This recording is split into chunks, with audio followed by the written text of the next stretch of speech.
자, 민주당 경선 관련한 얘기 좀 해볼게요. 지금 주말에 경선이 계속 이어졌습니다만 첫 주에 이재명 후보가 74%대 압승을 거뒀습니다.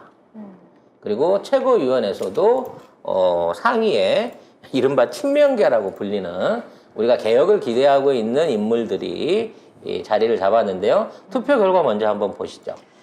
네, 최고위원 투표에서 친명 의원 4명이 모두 당선권인 5위 안에 포함이 됐는데요. 일단 정청래 후보가 누적 득표율 28.40%로 1위를 기록했고요. 박찬대 후보 12.93%로 3위, 장경태 후보 10.92% 4위, 서영교 후보 8.97%로 5위를 차지했습니다. 자, 이런 내용들은 사실 우리의 기대치를 굉장히 높여주는 내용이긴 한 거죠. 그럼요. 왜냐면 이제 어차피 이재명 후보의 압도적 승리는 예상이 됐던 거고, 네. 그 지수가 이제 75%, 74%에 육박하고 있어. 근데 언론은 뭐라 그러냐면 김 빠졌다. 누가요? 아니 이게 이재명 몰표로 인해 가지고 이번 그 전당대회 자체에 흥이 깨졌다라는 식으로 자꾸 이제 김 빠지는 기사를 써내고 있는 반면에 최고위원 순위에 대해서는 아무 논평을 안 해요. 심지어는 기사로 잘 쓰지도 않습니다. 이러한 결과가 나왔다는 거에 대해서. 직접 뒤져봐야 돼, 이 프로테지 따져놓고 보면. 근데 당선 5위권 안에 있는 주자 중에 어찌 됐거나 제일 걱정했던 윤영찬을 6위로 밀어내고 서영교 후보까지도 지금 당선권 안에 올라와 있다. 이게 시작에 불과하긴 하지만 이게 굉장히 고무적인 상황이라고 생각이 듭니다. 네. 저는 이제 이 상황에서 많은 진보 유튜버들이나 민주당 지지자들이 지금도 댓글에 막 올라와서 막 쓰고 계신데, 뭐 수석을 위해서 뭐 정청래 후보를 무조건 밀어줘야 된다, 고민정이 수석되게 해서는 안 된다는데, 저는 그거보다도 5명 의원 중에 우리 쪽 그나마 개혁파 의원들이 4명을 당선될 수 있는 게 나는 오히려 더 중요하다고 생각을 해요. 그러니까 사실 민주주의 투표를 하면서 아무리 지지자들이지만 누구 뽑고 누구 뽑읍시다, 뭐 조를 하나 뽑읍시다. 나는 그게 그렇게 뭐랄까 썩 바람직한 현상이라고는 생각하지 않습니다. 투표는 판단에 의해서, 본인 판단에 의해서 자유투표를 해야 된다는 게 원칙인 거죠. 하지만 이제 권유는 할 수 있다고 생각을 해요. 네. 그래서 지금 있는 이제 첫 번째 뚜껑을 열어봤을 때 의외로 저쪽은 고민정한테 몰표가 가고 있고, 그리고 윤영찬에 대한 지지 세력이 그닥 보이지 않아요.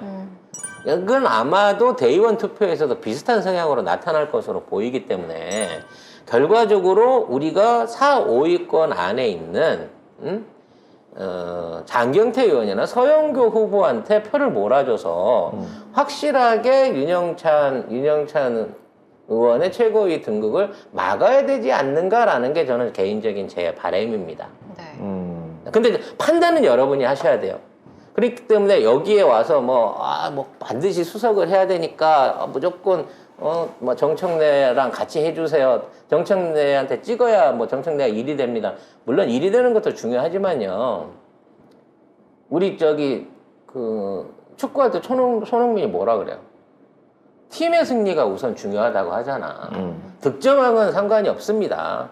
득점왕이 될 수 있다고 하면 그것은 나한테는 영광일 수 있지만 일단 팀의 우승이 팀 성적이 중요합니다. 나는 그런 마인드가 오히려 더 지금에 있는 그러니까 이재명 당대표를 바라는 개혁 세력들이 원하는 구상이 아닐까 싶어요. 근데 의외로 장경태 후보, 서영교 후보가 너무 잘해주고 계시다라는 생각이 듭니다. 네.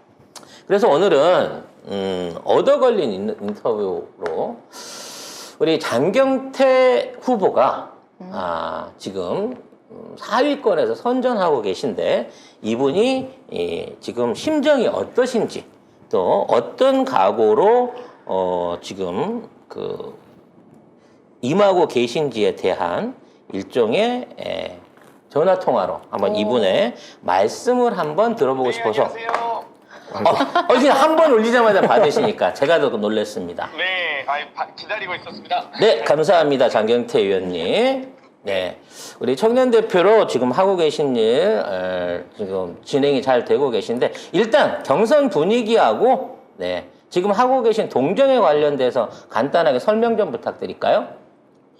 네, 뭐 요즘 지금 한참 저희 더불어민주당이 전당대회를 진행하고 있는 건 많은 분들이 알고 계실 텐데요.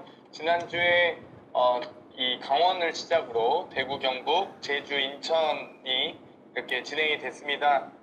그래서 많은 분들께서 여러 기대와 또 응원을 보내주고 계신데요.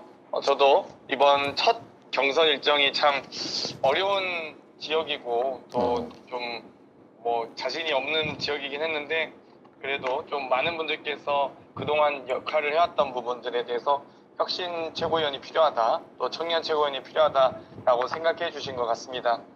대단히 감사드리고요. 더 열심히 차근차근 정직하게 노력하는 모습 보여드리도록 하겠습니다. 네, 아무튼 매우 선전한 첫 주 결과였다고 판단드릴 수 있겠는데, 자, 저희가 이게 그 민주당 지지자로서 지켜보는 상황을 보면, 예전에 직전에 전당대회나 그동안 있었던 그 전당대회 캠페인들, 뭐 선거 유세, 그리고 이에 대한 적극적인 홍보 이런 것들이 예전에 비해서 좀 부족하다. 어떤 뭐 당 지도부나 선관위에서 이런 흥행에 대한 신경을 좀 덜 쓰는 게 아닌가라는 걱정이 있거든요. 이 부분에 대한 의견은 어떠십니까? 뭐 저도 좀 아쉬운 부분이 있습니다. 예를 들면 특히 전당대회는 당원의 축제가 돼야 되거든요. 기본적으로 뭐 네. 더 많은 국민과 함께하면 좋겠지만 이 당원들의 축제인데 이 해당 지역 대의원만 출입을 허용한다든지 또 일정들이 조금 다소 거리가 많이 있어서 좀 먼 곳에서 이루어져서 아무래도 좀 우리 당원들께서는 저희 후보들이 다니는 거야 뭐 고생하는 거야 당연히 해야 되지만 우리 당원들께서 고생하시진 않게 좀 일정을 좀 짰으면 어땠을까 하는 좀 아쉬움은 있습니다. 조금 대회장이 시내에서 좀 먼 데다 주로 많이 잡는 모양이네요. 대회장은 뭐 각각 각 시도당마다 뭐 주차 공간이나 다양한 것들을 고려해서 잡긴 하는데요. 그보다는 아무래도 이제 대회장에 대한 출입이라든지 혹은 이 대회장의 장소들이 예를 들면 대구 경북 하고 나서 그 다음이 부산이거나 이렇게 하면 좀 좋을 텐데 뭐 예를 들면 뭐 대구 경북 그러니까 대구 경 끝나고 다음날 바로 오전에 제주도 했다가 또 오후엔 인천으로 해야 되고 막 그렇게 먼 거리를 다니다 보니까 아무래도 우리 당원들께서 조금 힘드시지 않을까 이런 생각을 하고 있어요. 그 예전에는 그래도 이게 남에서 북으로 이렇게 제주에서 뭐 전라, 강원, 경상 거쳐서 이렇게 북상하는 느낌이 있었는데 요즘 좀 그렇죠. 일정이 좀 제대로 잡히지 않는 부분이 있네요. 그 예전에 비해서 방송이라든지 또는 뭐 기자회견, 공동 토론회 이런 것들에 대한 그 배려가 좀 적은 부분도 있는 것 같은데 그건 추후에라도 늘어날 가능성이 없는 건가요? 아무래도 지금 당대표는 11회까지 했다가 지금 9회로 줄이긴 했고요. 네. 최고위원 같은 경우는 지금 한 차례 하고 끝났거든요. 그렇죠. 그래서 최고위원들도 한 3번 정도 하면 좋을 텐데 그러지 못해서 좀 매우 아쉽게 생각하고 있습니다. 어찌됐건 이번 전당대회를 어떤 전대로 만들어야 되고 또 우리 후보들이 어떤 가치와 비전을 가지고 있는지 들어보는 건 매우 중요한 일인데요. 그런 부분들이 조금 아직 제한적으로 이루어지는 것 같아서 매우 아쉽게 생각하고 있습니다.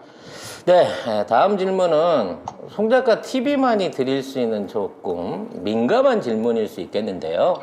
네, 저희 지지자들 같은 경우에 이제 우리 장경태 의원의 과거 언행이라고 하면 좀 그렇고 어떤 정치적인 색깔이 지금 이재명 현 그 대표 후보라든지 또 진보주의적인 성향하에서 조금 다른 부분을 보였던 부분에 대해서 우려하고 있는 부분이 있거든요. 자, 네. 이러한 우려에 대한 불식을 할 수 있는 장경태의 어떤 해명을 좀 듣고 싶습니다. 뭐 일단 저는 이 20대 국회 들어오면서부터 21대 국회 들어오면서부터 처음에 네. 초창기 멤버입니다. 그래서 여러 이 개혁 과정에서 정말 검찰개혁, 언론개혁, 또 정치개혁에 저도 항상 힘을 모았고요. 네. 또 여러 가지 과거에 뭐 추장관님 공격받으실 때 당직사병을 저도 주장안이 모호하기도 하고 그 과정에서 당직사병으로부터 고발당하기도 했고요. 존봉민 의원 건 같은 경우 국민의힘 존봉민 의원 건을 MBC 스트레이트에 제공하고 이주환 의원 건을 JTBC에 제공하고 박형주 부산시장의 토착 비리를 캐는데 앞장섰습니다. 이번에 원희룡 장관의 오마카세도 제가 밝힌 사안이고요. 다만 이제 그 전에 아마도 많은 분들께서 이 4.7 보궐선거 이후에 그 반성문에 대해서 좀 우려하신 분들이 있는데요. 그때 저는 당연히 의도가 국민들께 반성문을 써야 된다라고 생각해서 말씀을 드렸고, 그게 또 언론에 빌미를 제공하자 바로 그 다음날 우리 당원과 지지자께 다시 한번 사과를 드렸습니다. 그래서 그런 의도가 아니었고, 또 그런 의도가 혹시나 행여 우리 당원과 지지자들께 또 상처가 되거나 문제가 있었다면 그 부분은 제가 다시 한번 사과드린다라고 바로 잘못을 인정하고 사과를 드렸습니다. 네, 충분한 해명 되셨을 거라고 이해하고요. 부족한 부분이 있다면 자꾸 사과하고 자꾸 설명하셔가지고 좀 더 당당하게 정면 돌파해 나가시라고 충고드리고 싶습니다. 자, 마지막으로 거기 그 부분에 대해서 그래서 이번 전당대회에서도 네네. 저희가 이 김용민 의원님이 저희 후원회장을 맡아주셨고, 네네. 또 최강욱 의원님, 황운하 의원님, 이수진 의원님, 그 박주민 의원님, 또 현근택 변호사님이나 박진영 교수님 등이 모두 함께 지지를 해주셨습니다. 그만큼 제가 반성문의 이름을 잘못 올리긴 했지만 이 여러 개혁 정치, 검찰, 언론 개혁 과정에서 항상 동참해왔다. 그렇기 때문에 이분들이 저를 지지선 해주셨다라고 다시 한번 말씀드리겠습니다. 네, 정말 든든한 후원자들이고 믿을 수 있는 친구들과 함께 하고 계신 점 축하드리고요. 자, 긴 시간 할애할 수 없이 마지막 질문 드리겠습니다. 이제 잘 기대하는 청년 의원이시고 이번 그 최고위원 최고위원 선거에 당락이 아직 결정된 부분은 아니겠습니다만 당락에 상관없이 젊은 정치인 장경태로서 본인이 생각하시는 정치 비전 그리고 지지자들께 드릴 수 있는 당부의 말씀 마지막으로 좀 정리 부탁드리겠습니다. 네, 이번 전대는 누가 뭐래도 혁신 전대를 통해서 혁신 민주당을 만들어가는 과정이라고 생각을 합니다. 그러기 위해서는 혁신 지도부를 완성해야 되는데요. 저 또한 이재명 후보님과 함께 혁신위를 활동을 했었고, 또 이 대선 과정에선 혁신위원장으로 열심히 대선 승리를 위해서 뛰었습니다. 앞으로 우리 당이 여러 가지 혁신 과정에서 제가 말씀드린 이 당원 소통 특위, 또 인재 육성 특위도 제안하고 있고요. 또 메타 정당, OTT 정당, 마켓 정당 등으로 여러 가지 당원 소통, 당원 클럽 활성화, 또 24시간 스트리밍 서비스 등을 만들어갈 예정입니다. 완전히 이 당원 중심의 플랫폼으로 개편해 갈 예정이기 때문에 이런 여러 가지 비전을 이재명 후보와 함께 상의드리고 또 혁신 지도부의 일원으로서 혁신 민주당을 만들어가도록 하겠습니다. 앞으로 더 많은 당원과 국민들의 지지를 얻을 수 있도록 노력하겠습니다. 감사합니다. 네, 수고하셨습니다. 감사합니다. 고맙습니다. 네, 아유. 깔끔하게 아유. 얻어 걸린 인터뷰 한번 해봤습니다. 아니 근데 죄송해요. 송작가 TV가 많이 유명해졌네.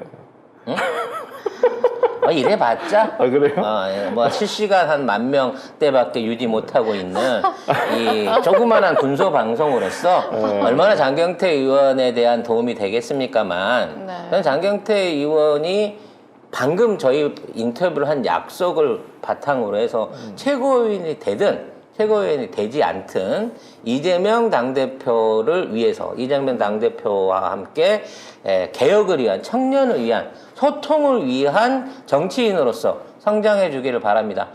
다시 한번 이미 네. 이 얘기 들어보니까 말씀도 잘하시고 그러게요. 반성도 확실하고 뭐 나아갈 필요 딱 보이고 이렇게 선명하게 되게 믿을 만한 그 청년 정치 저보다 한 살 어린데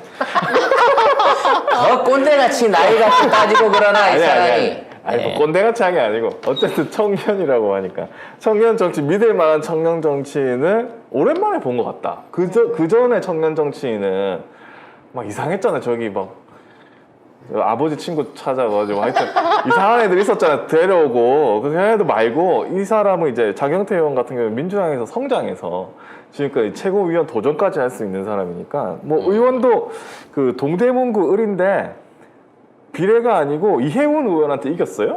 이혜훈 이전에는 거기 아마 홍준표 지역구였을 겁니다. 아 그래요? 네, 동대문에서 청량리 2단지 개발 반대, 재개발 반대 위원장을 했었던 제 입장에서는 네. 어떤 정치 고향의 후배 같은. 아 그래서 저는 이런 믿을만한 청년 정치인이 민주당에 있고 이런 분이 최고위원 경선에 올랐고 컷오프도 통과하고 그리고 지금 4위를 달리고 있다는 건 사실 지금 너무 어려운 좋네. 입장에서도 사회를 하고 있는데요. 저는 이거 무사히 잘 맞춰가지고 네. 마지막 순간까지 본인이 할 수 있는 역량을 더더욱 일할 수 있도록 기회가 주어졌으면 하는 바람입니다. 그렇습니다. 많은 분들이 뭐 전략적 투표 관련해서 뭐 1번 뭐 137을 찍네 뭐 이런 여러 가지 얘기를 하는데 투표는 여러분들이 판단해서 하는 겁니다. 그렇습니다. 그리고 그런 동료가 혹시 필요하다고 저희한테 조언하시는 분이 계시다고 하면 자 이제부터라도 확실하게 4, 5위권 안에 자리를 잡고 만약 이분이 완전히 6, 7위권 밖에 있으면 사실 추천을 못 하겠어요. 근데 지금 4위권에 올라와 있는 장경태, 서영교 후보까지 5인의 최고위원 중에 우리가 진취적인 또는 개혁적인 4명의 의원을 당선시킬 수 있다고 하면 이게 진정한 승리가 아닐까라는 바람. 물론 뭐 수석의 자리도 중요합니다만 네. 수석의 자리는 저는 의당 당연히 차지할 걸로 봐요. 결과적으로 정청래 의원이 해오신 역할이 있기 때문에. 하지만 우리가 표를 몰아야 한다면 장경태, 서영교 의원한테 좀 더 후원을 해주고 네. 그로 인해서 이분들의 정치가 꼭 의원을 달아야만 정치를 잘할 수 있는 게 아니잖아요. 충분히 빛을 볼 수 있는, 꽃을 펼 수 있는 기회를 우리가 기회를 줬으면 하는, 이분들한테 우리 소중한 한 표를 전달해 줬으면 하는 바람을 홍작가TV는 개인적으로 여러분들한테 전하고 싶습니다. 네, 우리 양재성 님도 실시간 10,000명 청취하는 거 대단한 겁니다 라고 하셨는데 지금 반응도 굉장히 좋고요. 우리 최고위원님들의 목소리를 들을 기회가 사실 많이 없잖아요. 사실 이런 그 인터넷을 통해서든 또는 뭐 공공적인 꼭 관훈 클럽 이런 것만 보는 게 중요한 게 아니잖아요. 그건 기자들만 와서 보지 사실 노출을 얼마나 돼. 네. 우리 정도의 근소한 그 몇몇 개 방송이 연합해서 사실은 진보 유튜브 관훈 토론도 할 수 있는 거거든요. 후보자들 사이에 서로의 어떤 교감만 이루어진다고 한다면. 그래서 지금 이재명 후보는 어차피 어대명으로 가고 있는데 지금 있는 상황에서 최고위원 후보자들, 이런 젊은 의원들과 기회를 얻고자 하는 사람들에 대한 발언 기회, 토론 기회가 이미 사라지고 없다는 거야, 이달 말까지. 이런 점은 정말 문제가 있다는 거지. 네. 어쨌든 장경태 의원 꼭 되셨으면 좋겠네요. 네, 진짜 장경태 의원 응원합니다. 힘내시기 바라겠습니다. 네, 서영교 의원실에서도 한번 전화번호 알려주시면 저희가, 네, 기꺼이 해드리고 저희가 기꺼이 우리가 뭐라고? 뭐 안 되지만 얼마나 도움 되겠어만 인터뷰 꼭 해드리고 아, 싶습니다. 참. 네, 딱 2분만 해드릴게요. 선착순이에요. 네, 장경태 의원하고 서영교 의원까지만 해드리겠습니다. 나머지 분들은 네. 고사하도록 하겠습니다. 서영교 의원 제가 전화번호가 있는데. 네, 어머, 한번 해보시. 한번 내일도 수진. 한번 어떻게 좋은데요? 스케줄 네. 되시면 한번 해볼까라는 생각을 해보게 되나요?